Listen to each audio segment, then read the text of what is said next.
Alright, please come up here on stage. So what's your name?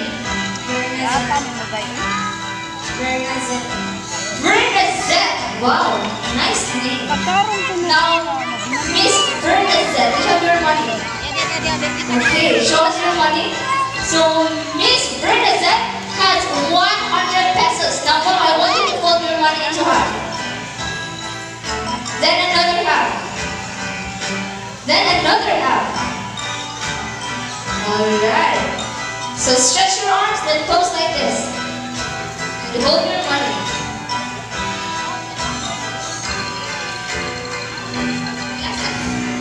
Okay.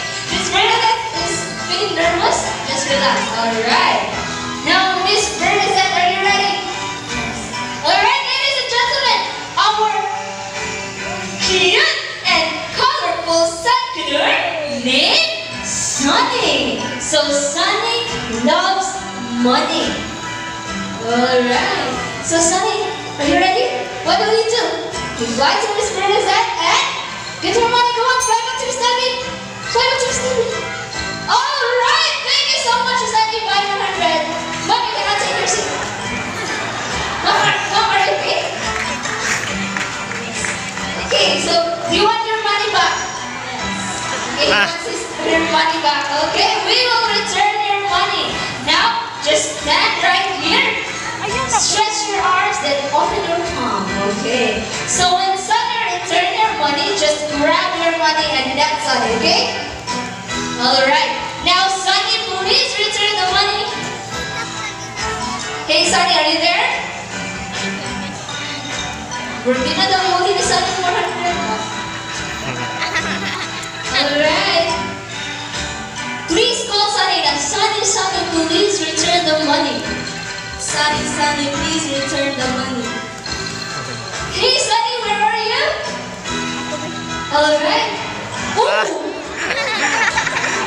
So is that Sunny? Mom, is it okay that our Filipino rooms aren't you will return your money? Okay, na si Mama, di siya hadlo. Okay.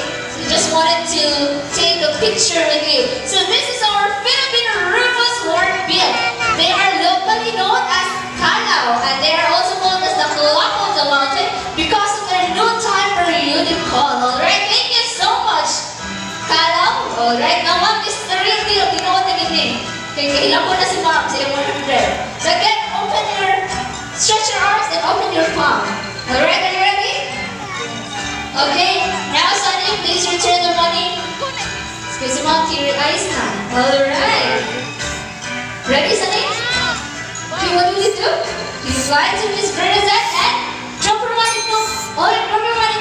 Fly back to Miss Debbie. Alright, a round of applause to our